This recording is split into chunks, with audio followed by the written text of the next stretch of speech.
समाचार में आप सबका स्वागत है। मैं हूं अनामिका सिंह।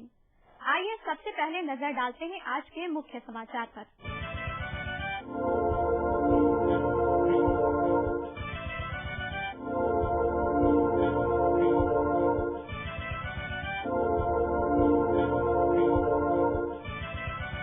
कृषि क्षेत्र में यांत्रिकरण का अत्यधिक महत्व है। यदि किसान भाई यंत्रों की खरीद करना चाहते हैं तो ऑनलाइन आवेदन कर सकते हैं।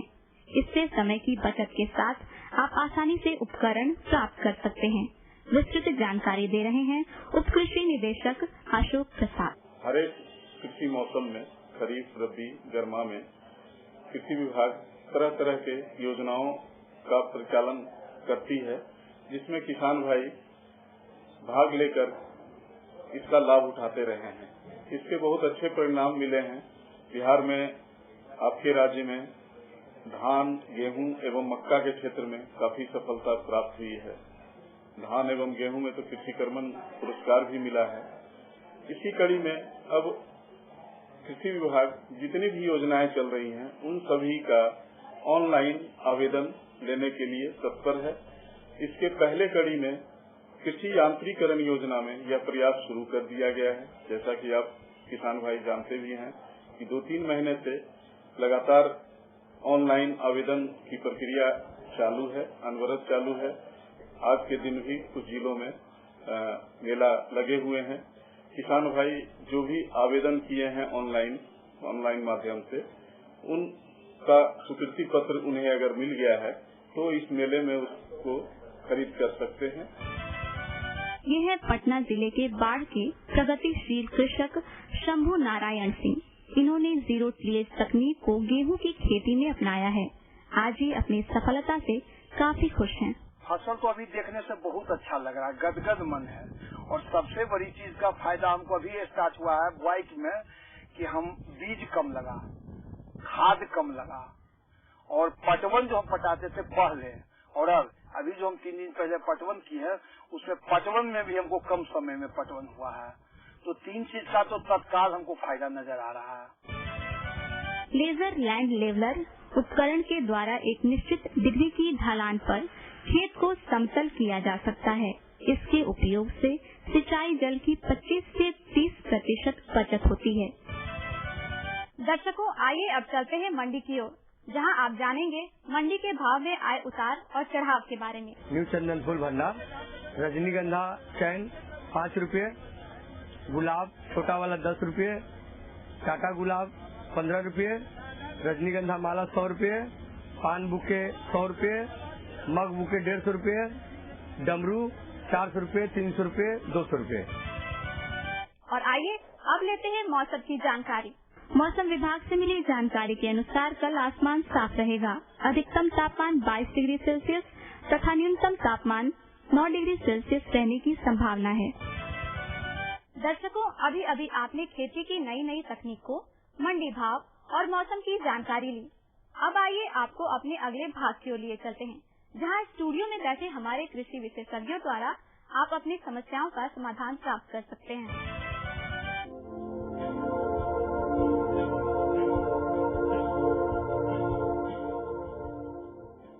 किसान भाइयों नमस्कार। आप देख रहे हैं कार्यक्रम कृषि दर्शन और मैं हूं राजीव रंजन श्रीवास्तव। किसान भाइयों, हमारा प्रदेश अब धीरे धीरे कई क्षेत्रों में कार्य करने लगा है और उसमें एक क्षेत्र है मछली पालन का। तो मछली के रख रखाव को लेकर उसका जो तालाब है उसके प्रबंधन को लेकर आज हम बातचीत कर रहे हैं। और इस बातचीत के लिए अभी हम हैं मीठापुर कृषि फॉर्म में और यहाँ हमारी बातचीत हो रही है श्री भारतेंदु जायसवाल जी, जो कनीय व्याख्याता हैं। यहाँ मछली के संदर्भ में जो प्रशिक्षण दी जाती है और इससे प्रसार से संबंधित इस विभाग में हम सबसे पहले कृषि दर्शन कार्यक्रम में आपका स्वागत करते हैं। नमस्कार। भारतेंदु जी, सबसे पहले मेरा सवाल होगा, क्योंकि हमारे इस कार्यक्रम को कई मछली पालक बंधु देख रहे हैं, कई ऐसे भी कृषक देख रहे हैं जो अभी शुरुआत कर चुके हैं अपने यहाँ मछली पालन का। तो मछली पालन को लेकर सबसे ज्यादा महत्व रखता है उसका तालाब का प्रबंधन। तो कैसे तालाब का बेहतर तरीके से वो प्रबंधन करें, रख रखाव करें, उसकी सुरक्षा व्यवस्था को लेकर काम करें ताकि बेहतर उत्पादन ले सके। हमारे यहाँ वास्तविकता में जुलाई में ही खेती स्टार्ट होती है। जुलाई से जनरली हम लोग स्टार्ट करते हैं, जिससे जुलाई के टाइम में हम लोग बच्चे डालते हैं। तो उससे पहले हमें 1 महीना पहले से ही तालाब की तैयारी करनी होती है। तालाब तैयारी के लिए प्रथम चरण में सबसे पहला कदम जो है, आपको सबसे 2 तरह से देखना पड़ता है। अगर जिनके तालाब सूख जाते हैं उनको बहुत सारी समस्याएं नहीं आती हैं। जिनका तालाब नहीं सूखता है समस्या उनके साथ आती है। जो तालाब सूख जाते हैं उनको सबसे पहले उनको 15 दिन के आसपास सूखने देते हैं। सूखने के क्रम में क्या होता है कि जितने भी उसमें कीड़े मकोड़े से लेके और जो भी जमे हुए नीचे में पदार्थ हैं वो सब निकल जाते हैं। और उसके बाद जो है आप उसमें हल चला के उसको जोत देते हैं। और जोतने के बाद उसमें तो जो सूख गया उनके लिए तो ये ठीक है। जो तालाब नहीं सूख पाते हैं उनके तालाब से आपको सर्वप्रथम जो जलीय खरपतवार है उसका निष्कासन करना पड़ता है। खरपतवार का निष्कासन जो है आप या तो मजदूर के द्वारा कर सकते हैं या जाल चला के कर सकते हैं, और या नहीं तो कुछ केमिकल का इस्तेमाल करके भी आप खरपतवार का नियंत्रण कर सकते हैं। उसके बाद दूसरे स्टेप में आता है कि आपके तालाब में जो भी पुरानी मछलियां हैं, खाऊ मछलियां जो जनरल में अपने जो पाली जाने वाली मछलियों को खा जाती है, उनके बच्चे को खा जाती है, और जिनका मार्केट में बाजार में कोई खास महत्व नहीं है, वैसी मछलियों को हम या तो जाल चलवा के निकाल देते हैं, और या अगर जाल नहीं चलवा पाए तो उसमें जहर का भी इस्तेमाल करते हैं। जहर 2 तरह से करते हैं, एक तो केमिकल का इस्तेमाल करते हैं और या नहीं तो महुआ की खल्ली का इस्तेमाल करते हैं। महुआ की खल्ली जो है 2 से 2.5 टन प्रति हेक्टेयर की दर से उसमें डालते हैं। इससे क्या होता है कि उसमें जितनी भी पुरानी मछलियां हैं जैसे कि बुआरी है, मांगुर है, ये सब जो भी खाऊ मछलियां हैं वो सारी मछलियां मर के निकल जाती है। और जब इनका असर कम हो जाता है तो तब फिर हम उसमें बच्चा डालने के लिए तैयार करते हैं। लेकिन उससे पहले भी कुछ काम करने पड़ते हैं। जैसे कि अगर आप नर्सरी का पालन कर रहे हैं जिसमें कि आप छोटे बच्चे को फ्राई करके बेचना है, तो वैसे जगह पे कीड़े मकोड़े का भी निष्कासन करना पड़ता है। तो कीड़े मकोड़े के निष्कासन के लिए आप जो है ब्यूटेक्स का इस्तेमाल कर सकते हैं 40 ml प्रति एकड़ की दर से। इतना करने के बाद आप अपने तालाब में उसके बाद चूने का प्रयोग करते हैं। जब जहर का इफेक्ट समाप्त हो जाता है तब उसमें चूना डालते हैं। चूना डालने का दर होता है आपको 300 से 400 केजी प्रति हेक्टेयर की दर से। चूना डालने के बाद 15 दिन के बाद उसमें गोबर का इस्तेमाल करते हैं। गोबर जो है 10 से 20 टन प्रति हेक्टेयर की दर से उसमें डालते हैं। और उसके 15 दिन के बाद आप उर्वरक का इस्तेमाल कर सकते हैं। तो जिसमें है क्या कि आप जितना भी डोज हमारे द्वारा या वैज्ञानिकों के द्वारा बताया जा रहा है उसमें से आधा डोज जो सबका है बेसल डोज के रूप में सर्वप्रथम पड़ेगा। जैसे कि 10 से 20 टन हमने बताया कि गोबर पड़ेगा। अगर मान लीजिए 10 टन डालना है तो 5 टन पहली बार में और बाकी 5 टन हर एक महीने में इंस्टॉलमेंट में मासिक किस्तों के रूप में आपको उसमें डालना है। इसी तरह खाद भी जो है, उर्वरक जो है, उसको भी अगर आप 200 से 500 किलो प्रति हेक्टेयर की दर से इस्तेमाल करते हैं तो उसमें भी आधा खाद जो है वो आप डालते हैं बेसल डोज के रूप में और आधे प्रत्येक मंथली इंस्टॉलमेंट में मासिक किस्तों में आप इसको डाल सकते हैं। और इस तरह से करने के बाद जब आपका तालाब तैयार हो जाता है तब वो बच्चा डालने के लिए तालाब, लेकिन 1 सप्ताह बीत जाने के बाद उसमें आप बच्चा डाल सकते हैं। और बच्चा डालने से 24 घंटे पहले उसमें एक बार जाल चला दें और जाल चलाने के बाद आप जो है उसमें 1 केजी प्रति एकड़ की दर से पोटासियम परमैंगनेट का छिड़काव कर दें। तब ये होता है कि अब आपका बच्चा डालने के लिए ये तालाब तैयार है। किसान भाई, आपके साथ ये बातचीत जारी रहेगी। अभी लेते हैं एक छोटा सा सूचनात्मक अंतराल।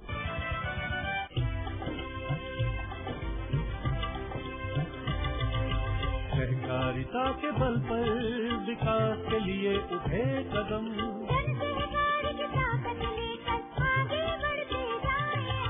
जन गण ने इस क्रांति में है विश्वास जगाया, हम सब ने मिलकर विकास का संकल्प है फहराया। दूर जहाँ सूरज उगता उस धरती से मैदानों तक, इन शिखरों की शीत बर्फ से हिंद महासागर तक, श्वेत क्रांति हो हरित क्रांति या ग्राम विकास की बात, एकता ही धर्म हो अब चाहे दिन हो या रात, हिंदू मुस्लिम सिख ईसाई सबने कदम बढ़ाया, हम सब ने मिलकर ये अभियान चलाया। कृषि मंत्रालय भारत सरकार द्वारा जनहित में जारी। क्या करूं? हाँ मैं ऐसे ही करूँगा। हाँ अच्छा मैं जा रहा हूँ। अच्छा जी जी जी हाँ जी जी जी। किससे बात कर रहे थे इतना हंस कर? किसान कॉल सेंटर, विशेषज्ञ से खेती के बारे में सलाह ले रहा था। सुबह भी रात को भी? किसान कॉल सेंटर सुबह 6 बजे से रात को 10 बजे तक खुलता है। रविवार को भी? हाँ भाई, साल के 365 दिन खुलता है। और इतना फोन का बिल कौन भरेगा? अरे किसान कॉल सेंटर की सेवा मुफ्त है। पर तुम ये सब क्यों पूछ रही हो? मैं तो कुछ और ही समझी थी। किसान भाई, कृषि संबंधी समस्याओं का अपनी भाषा में तुरंत समाधान पाने के लिए पूरे भारत में किसी भी फोन से राष्ट्रीय हेल्पलाइन नंबर 1800-180-1551 पर संपर्क करें। किसानों का दोस्त किसान कॉल सेंटर। सूचनात्मक अंतराल के बाद एक बार फिर से आपका स्वागत है कार्यक्रम कृषि दर्शन में। और आज हम बातचीत कर रहे हैं जाड़े के दिनों में मछलियों का रख रखाव कैसे करें, तालाब का जो प्रबंधन है उसको कैसे रखें। और इसके लिए आज हमारे साथ हैं श्री भारतेंदु जायसवाल जी। जायसवाल जी, जाड़े का मौसम है और ऐसे मौसम में मछलियों पर भी उसका प्रभाव पड़ता होगा। अमूमन कहते हैं कि गर्मी का भी प्रभाव पड़ता है, खासतौर से जलवायु का सबसे ज्यादा प्रभाव मछलियों पर पड़ता है क्योंकि बहुत ज्यादा सेंसिटिव होती हैं, तो जाड़े में भी उन पर कुछ प्रभाव पड़ता होगा।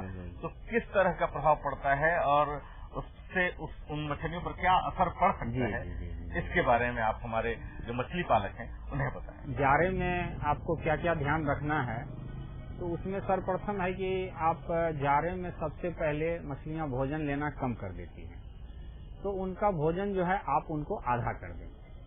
और साथ में आपको ठंड बढ़ जाने से उसमें ताजा पानी कुछ मिलाते रहना चाहिए। 10 दिन 15 दिन के अंतर पे 25% पानी, ताजा पानी उसमें पहले का पानी निकाल के और ताजा पानी उसमें मिलाना चाहिए। हर एक 15 दिन के अंतराल पे जाल चलाते रहना चाहिए। और जाल किसान बंधुओं जब भी चलाएं उनको ब्लीचिंग पाउडर के घोल में सुखा लें, तभी कहीं दूसरी जगह चलें, अन्यथा एक तालाब की बीमारी दूसरे तालाब में फैल सकती है। और उसमें ब्लीचिंग पाउडर के घोल के लिए जैसे 75 लीटर पानी में 1 किलो ब्लीचिंग पाउडर डाल के उसको आप डालने के बाद उसको सुखा लीजिए और सुखाने के बाद इस्तेमाल कीजिए। जी, ये तो जरूरी है कि जाड़े के मौसम में हमारे जो किसान बंधु जो मछली पालन कर रहे हैं वो थोड़ा सतर्क रहें तो निश्चित रूप से बेहतर ये कर सकते हैं। लेकिन वैसे जो मछली पालन करने वाले हमारे किसान बंधु हैं जिनके पास बहुत बड़ी तालाब नहीं है, कम संख्या में ये कर रहे हैं, मछली पालन कर रहे हैं, तो अगर उनकी मछलियां जाड़े में किसी तरह से बीमार हो जाती हैं तो वो कैसे पहचान करेंगे और इसका उपाय क्या करेंगे कि बहुत आसानी तरीके से वो पहचान भी हो जाए और उसका वो बच भी सकें, इसके लिए क्या उपाय करेंगे वो? जब आप मछली पालन करते हैं तो उसमें एक सलाह ये भी दी जाती है कि आप सुबह और शाम डेली अपने तालाबों का निरीक्षण करें। जब आप अपने तालाबों का निरीक्षण करते हैं तो उसी क्रम में आपको पता चल जाता है, जैसे ठंड में ऐसे ही बीमारी लगने की संभावना ज्यादा होती है, तो उसमें आप क्या करें कि देखें, अनुभव करें कि मछलियां क्या कर रही है।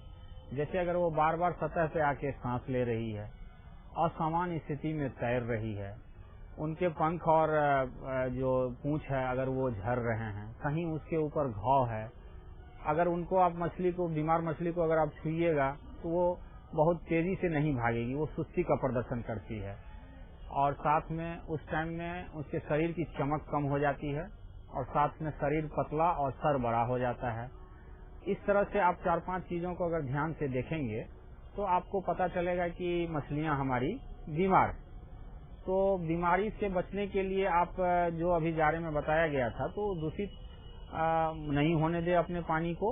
उसके लिए आप क्या करें कि नियमित अंतराल पे पानी की जांच करें, उसमें कितना ऑक्सीजन है, क्या पीएच है, और साथ में आप हमेशा जो भी अगर थोड़ी सी बीमार पड़ रही है तो उसके लिए आप दवा वगैरह जो है उसका इस्तेमाल आप कर सकते हैं। तो नियमित जांच लेकिन जरूरी है, और साथ में कुछ कुछ दिन के अंतराल पे आप उनके शारीरिक जांच के लिए उसमें जाल चला के उसको देखते भी रहें।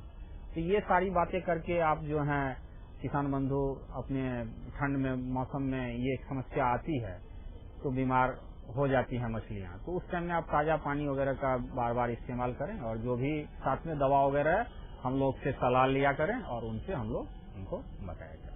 किसान भाई, आपके साथ ये बातचीत जारी रहेगी। अभी लेते हैं एक छोटा सा सूचनात्मक अंतराल। ये लो और बताओ। बस। अरे ये क्या भैया जी, बस इतनी सी रासायनिक खाद? किसानी छोड़ रहे हो क्या? किसानी नहीं, नादानी छोड़ रहे हैं। मिट्टी की जांच कराई है। अब तो लालाजी जितनी जरूरत है उतने ही उर्वरक खेत में डालेंगे। हाँ, किसान भाई आज ही अपने जिले की नजदीकी भूमि परीक्षण प्रयोगशाला में मिट्टी की जांच जरूर करवाएं और मिट्टी में पोषक तत्व, नमी व पौधे के विकास को देखते हुए केवल जरूरत के अनुसार ही पोषक तत्व डालें। और हाँ, मिट्टी में गंधक, जस्ता, बोरोन जैसे सूक्ष्म पोषक तत्वों का पता लगाना भी न भूलें। उर्वरक और जैविक खाद के सही उपयोग से भूमि का उपजाऊपन बनाए रखें, उत्पादकता बढ़ाएं, खर्चा घटाएं और बहुमूल्य विदेशी मुद्रा बचाने में भी सहयोग दें। और हाँ, धीमी गति से नाइट्रोजन उपलब्ध कराने वाले उर्वरकों जैसे नीम लेपित यूरिया को प्राथमिकता दें और यूरिया का पत्तों पर छिड़काव करें। अरे वाह, तू तो सचमुच समझदार हो गया रे। अधिक जानकारी के लिए संपर्क करें जिला कृषि अधिकारी या किसान कॉल सेंटर।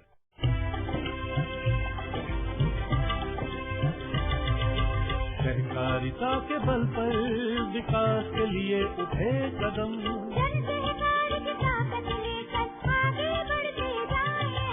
जन जन ने इस क्रांति में है विश्वास जगाया। हम सब ने मिलकर विकास का परिश्रम फहराया। सहकारिता है अपने विकास की पहचान।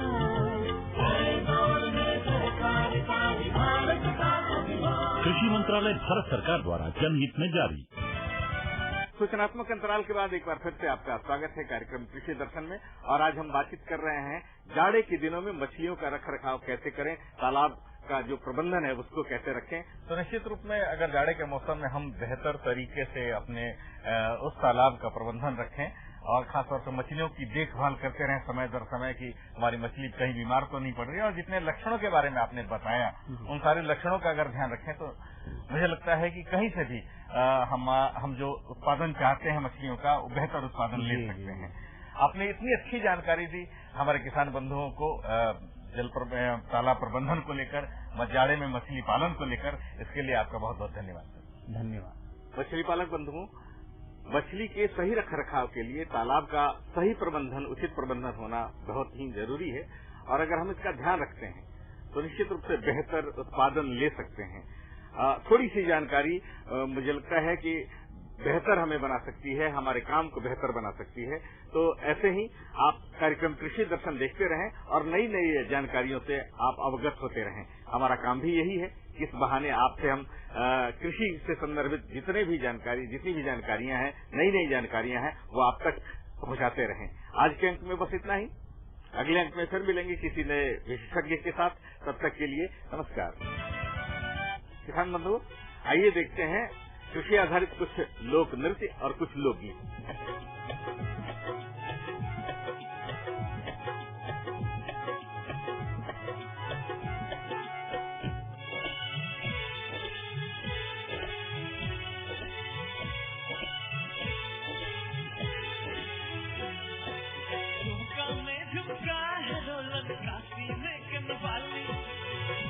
छलियन के रौनक वहाँ के भोर के लाल भूलकर नदिया बरामद भेल हमरा रंगीला जिला बलिया में भूलकर नदिया बरामद भेल हमरा रंगीला जिला बलिया में। झुमका में झुमका है रौनक काशी में कनवाली।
असंतुलित यूरिया के उपयोग से नुकसान और समाधान।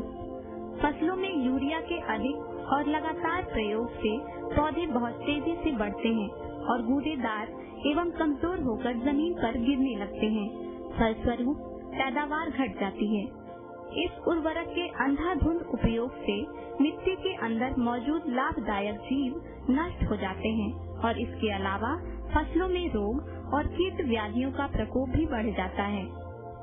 यूरिया का बीजों के सीधे संपर्क में आने की स्थिति में बीजों के अंकुरण दर में कमी आ जाती है।